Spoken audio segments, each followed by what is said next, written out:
உன்னை பார்த்தா எனக்கு அந்த மாதிரி தான் தோணுது. ஹீரோவா? இல்ல வில்லா. என்னடா இவரை பற்றி இன்ட்ரோ இல்லாமலே டைரக்டாக வீடியோ போட்டேன்னு பார்க்குறீங்களா? இது சும்மா ட்ரெய்லர் தாங்க.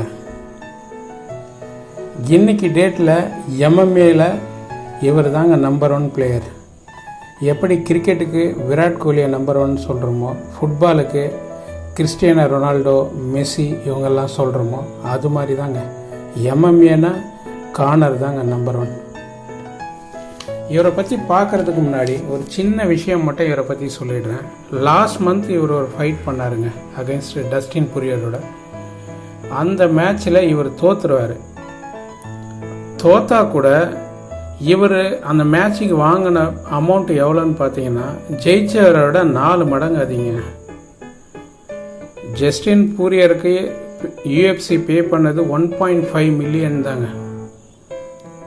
ஆனால் இவர் தோத்துட்டாரு. இதுக்கு இவர் அவங்க யூஎஃப்சி பே பண்ண அமௌண்ட் எவ்வளோன்னு பார்த்தீங்கன்னா 5.5 மில்லியன். அதாவது இந்திய மதிப்பில் பார்த்தீங்கன்னா 38 கோடி, கிட்டத்தட்ட 38 கோடி இவருக்கு பே பண்ணியிருக்காங்க.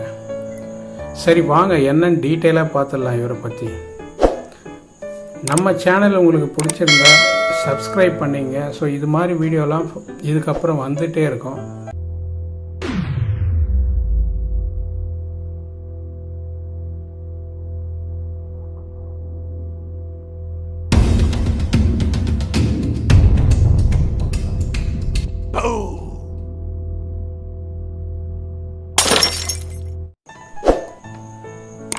இவரோட ஃபுல் நேம் கானர் மெக்ராகர்.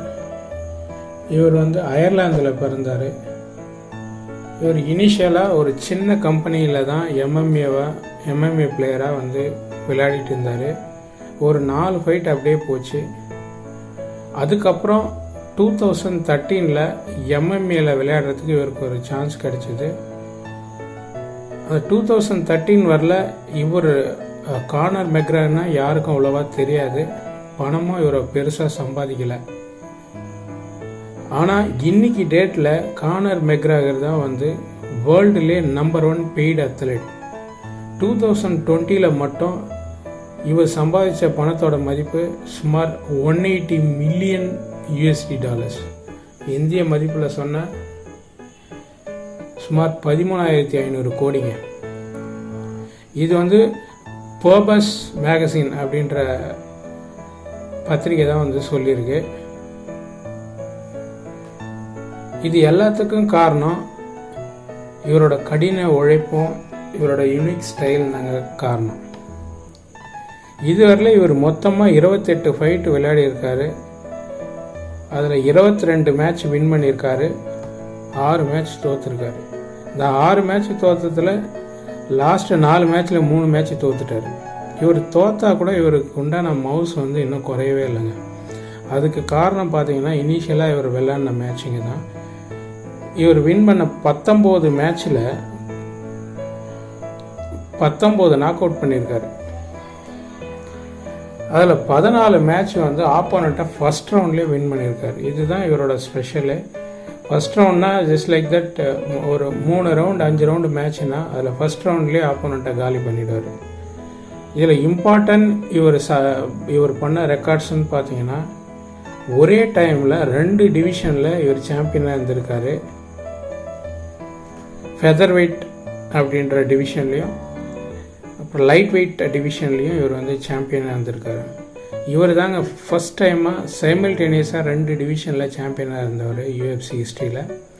அது மட்டும் இல்லாமல் அந்த டைட்டில் ஃபைட்டில் ஆல்டோவை இவர் வெறும் 13 செகண்டில் வின் பண்ணார். ஒரு டைட்டில் ஃபைட்டில் விளையாடுற ஆப்போனண்ட் எப்படி இருப்பாங்கன்னா நிறைய பேரை வின் பண்ணி அவங்க ஃபைனலுக்கு வந்திருப்பாங்க. ஃபைனலுக்கு அவர் எவ்வளோ பெரிய ஸ்ட்ராங் கண்டென்டராக இருப்பார். அவரை வெறும் 13 செகண்டில் வின் பண்ணாருங்க. ஸோ இது யூஎஃப்சி ஹிஸ்ட்ரியில் இதுவும் ஒரு ரெக்கார்டாக இருக்குது. இவர் 2017 கிட்ட இவருக்கு இருந்த ஃபேமஸை பார்த்துட்டு இவர் யூஎஃப்சிலே நம்பர் 1 அப்படி ஃபைட்டர்ன்ற மாதிரி பேசிகிட்டு இருந்தாங்க. ஒரு பக்கம். இன்னொரு பக்கம் பார்த்தீங்கன்னா பாக்ஸிங்கில் ஃப்ளாய்டு மேவெதர் அப்படின்றவர் ஒரு மேட்ச் கூட தோக்காமல் கிட்டத்தட்ட அந்த டைமில் இன்றைக்கி டேட்டில் 50 மேட்ச் வின் பண்ணியிருக்காரு தோக்காமல். 2017 48 மேட்ச் வின் பண்ணியிருந்தார், எந்த மேட்சும் தோக்காமல். ஸோ அப்போ வந்து 2 MMA ஃபேன்ஸுக்கும் பாக்ஸிங் ஃபேன்ஸுக்கும் வந்து ஒரு ஒரு என்ன சொல்ல, இப்போ அஜித் விஜய் காம்படிஷன் மாதிரி யார் பெரியவங்கன்ற மாதிரி அப்போ அவங்களுக்குள்ள ஒரு கான்வர்சேஷன் போயிட்டே இருந்தது, யார் பெரியவர் யார் நல்ல ஃபைட்டர்ன்ற மாதிரி. அப்போ வந்து அந்த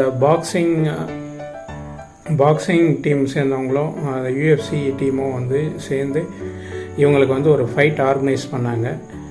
அந்த ஃபைட்டை வந்து ஃப்ளாய்டு மேவெதர் வந்து அக்செப்ட் பண்ணார். ஆனால் ஒரு கண்டிஷன் சொன்னார், என்னென்னா நான் வந்து ரிட்டையர்ட் ஆனதால் நான் யூஎஃப்சியில் போயிட்டு விளையாட முடியாது ஆக்டகனில், அவர் வேணால் பாக்ஸிங் ரிங்குக்கு வந்தால் நான் விளையாடுறேன்னாரு. அந்த சேலஞ்சை கார்னர் ஏற்றுட்டு அவர் வந்து பாக்ஸிங் விளையாடினார். ஆனால் அந்த மேட்ச்சில் வந்து கார்னர் வந்து தோத்துடுவார். ஆனால் இப்படியுமே அவர் தோத்தா கூட அவருக்கு இன்னமும் வந்து அந்த ஃபேம் வந்து குறையலை.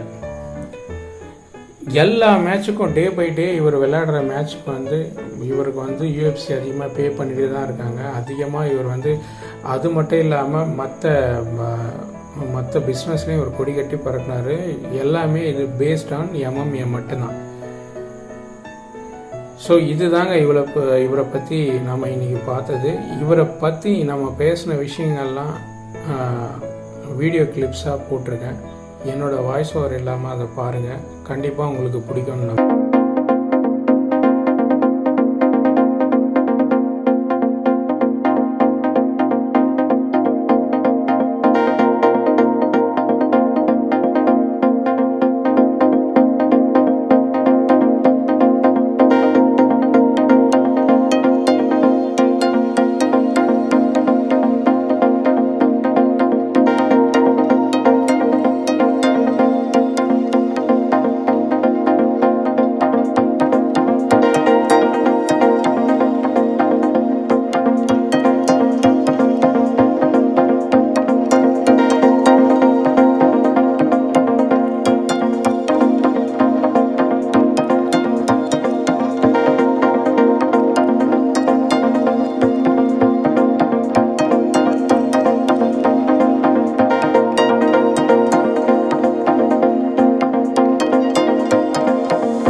undisputed gold.